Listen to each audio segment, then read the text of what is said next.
My name is Isa.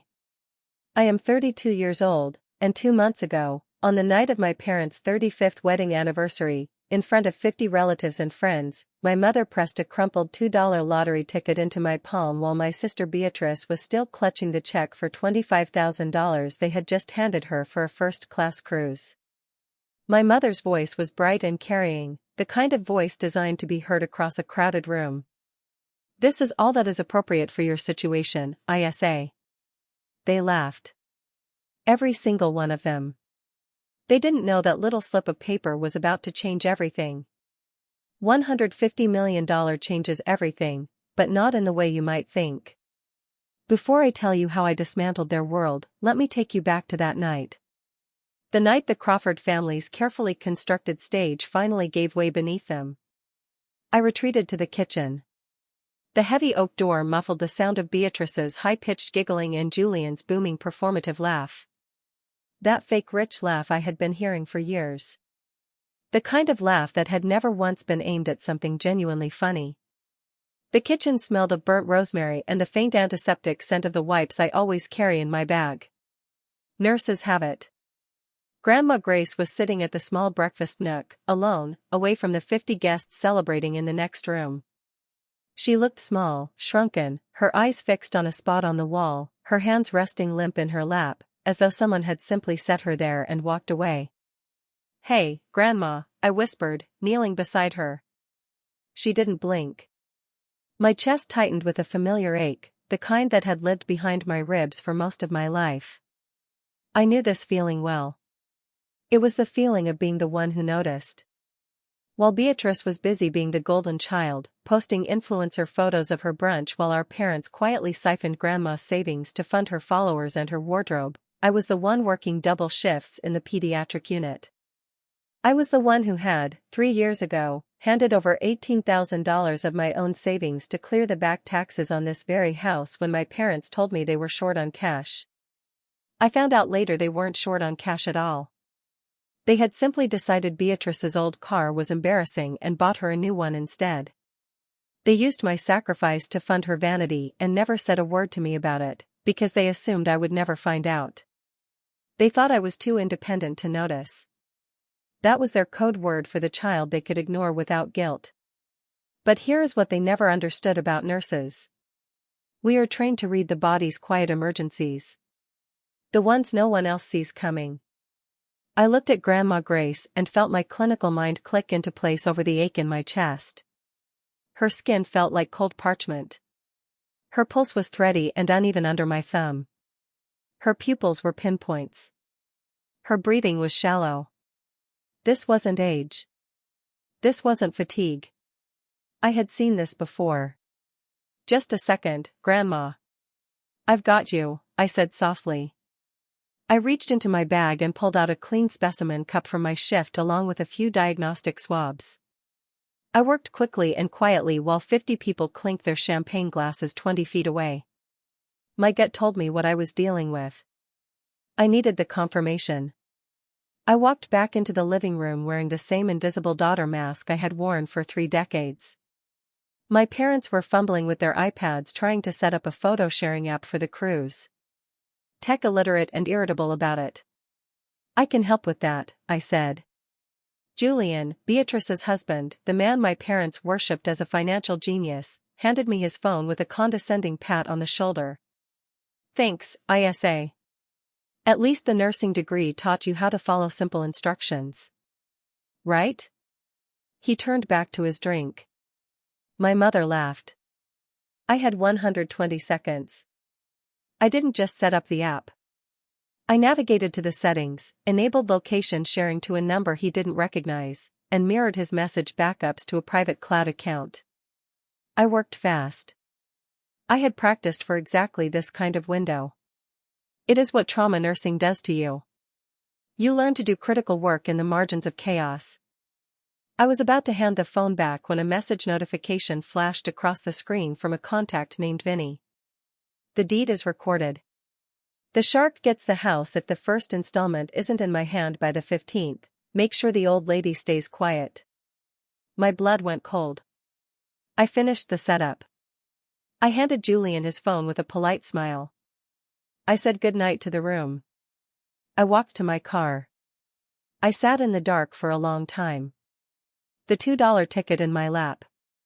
I want to be honest with you about what I felt in that moment, because it wasn't what I expected. I didn't feel powerful. I didn't feel like some avenging heroine in a movie.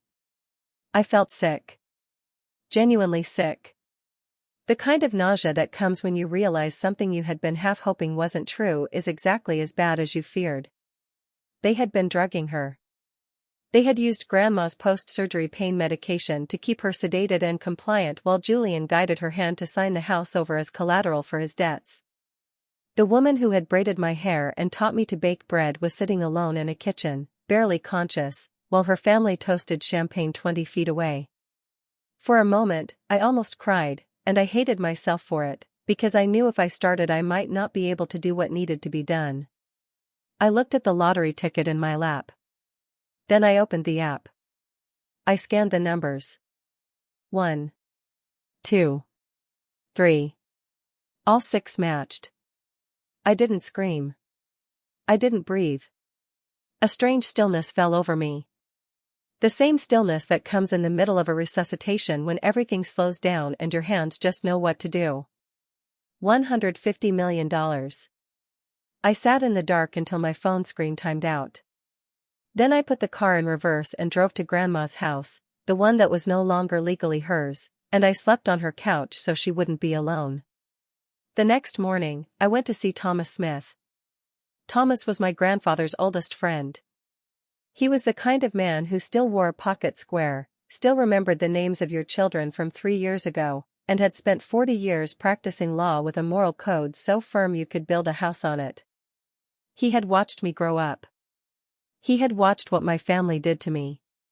He had never once said, "I told you so." I laid the drug test results from Grandma's sample on his desk next to the screenshots from Julian's phone. They sedated her, I said. They used benzodiazepines to keep her incoherent while Julian recorded a deed of trust against the house.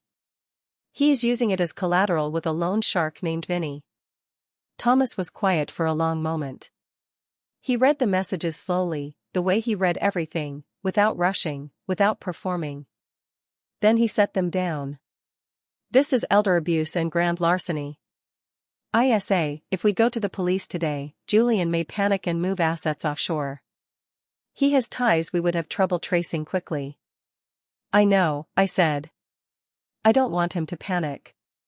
I want him to get on that ship." Thomas looked at me. Then a slow, steady nod. "Then we don't sue yet. We file a lease pendens, a notice of pending litigation against the property. It doesn't take the house back today, but it freezes the title completely. Julian can't sell it. Vinny can't seize it. The house becomes legally untouchable until the case is resolved." "Do it," I said. Over the next 3 days, I watched them pack through the synced photos on Julian's cloud. Beatrice posted a picture of her designer luggage with the caption, "Finally leaving the stress behind. Blessed." I looked at it for a while. Then I closed the app and went back to work. They were walking onto a ship they thought was their reward. They had no idea it was a cage. On day 3 of the cruise, Julian's card was declined at the blackjack table. The dealer returned it with a quiet, professional shake of her head. "I'm sorry, sir." Then came the intercom call to the stateroom. The $25,000 transaction used to fund the trip had been flagged by the bank after I filed a fraud affidavit the morning the ship entered international waters. The credit line was frozen. The account was under investigation. They were stranded on a 5-star liner without access to a single dollar. Unable to buy water. Unable to pay gratuities. Unable to explain to each other exactly how this was happening. That was when I called. I was sitting in Grandma Grace's favorite armchair, the one Beatrice used to call that smelly old thing. When the call connected, the house was quiet around me. The grandfather clock ticked. Grandma was asleep in the next room, finally off the sedatives, her breathing deep and even for the first time in months. Their faces filled my screen. They were crowded in a corner of the ship's lounge, disheveled, panicked, nothing like the triumphant family who had laughed at me 6 days ago. Beatrice's mascara had tracked down her cheeks. My mother was gripping her pearl necklace so hard I thought the strand would break. ISA. Thank God. My mother's voice cracked. The cards aren't working. It's some kind of glitch. Julian says it's a technical error. We need you to wire $10,000 to the purser right now. We are being humiliated. I let the silence sit for a moment. It's not a glitch, Mom. Julian shouldered forward, his face a mottled furious red. Don't play games, ISA. I know you're jealous, but what you're doing is illegal. You are interfering with a private financial arrangement. Julian, I said, my voice dropping into the tone I use for the most difficult conversations in the ICU. Calm. Clear. Impossible to misread. What's illegal is sedating a 90-year-old woman to forge her signature on a deed of trust.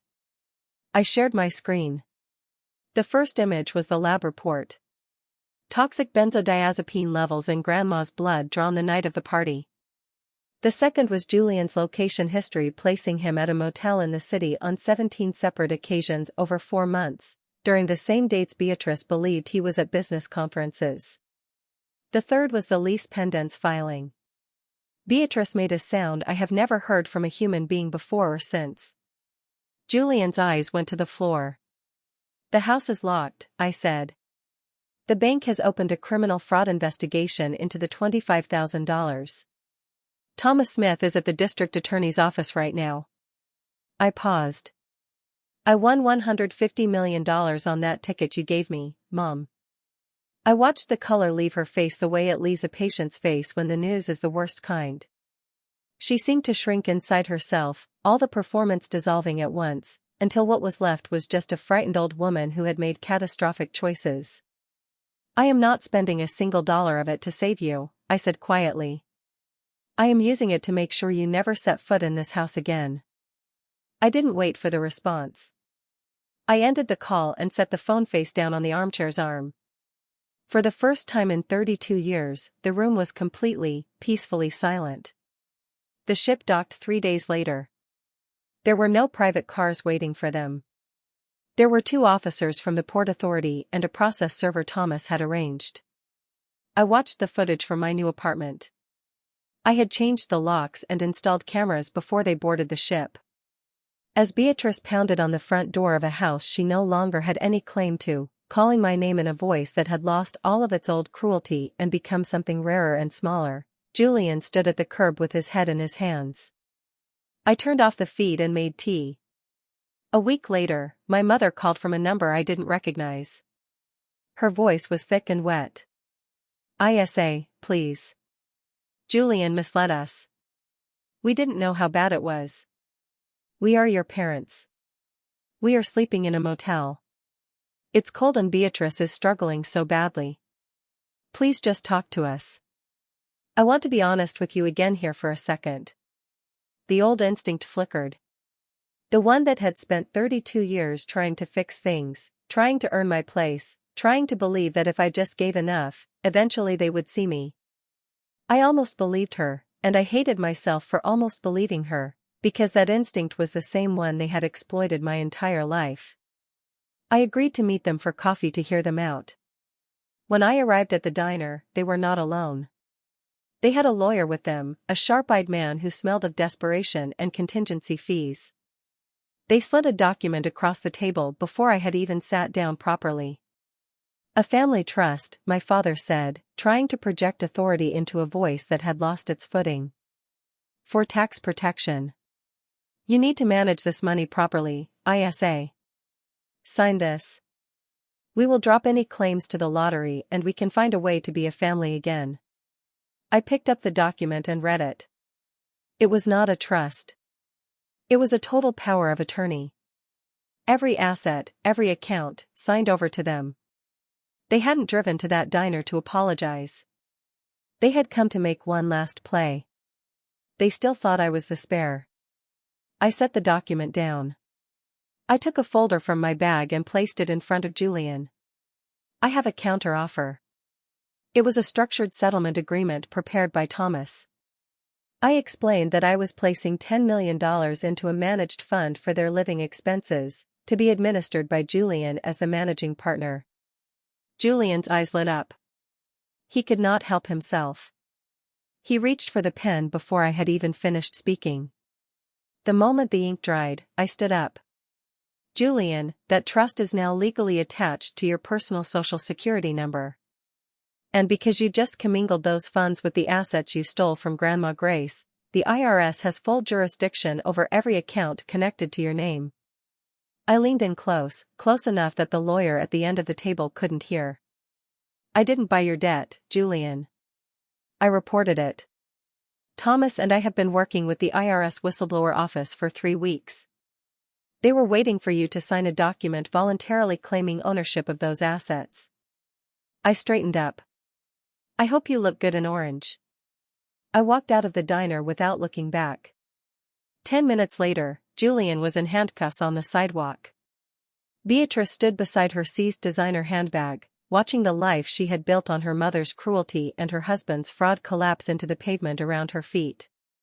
My phone showed 79 missed calls before I blocked the number. I felt the weight lift off my shoulders so completely it was almost physical, like setting down a bag I had been carrying so long I had forgotten I was holding it.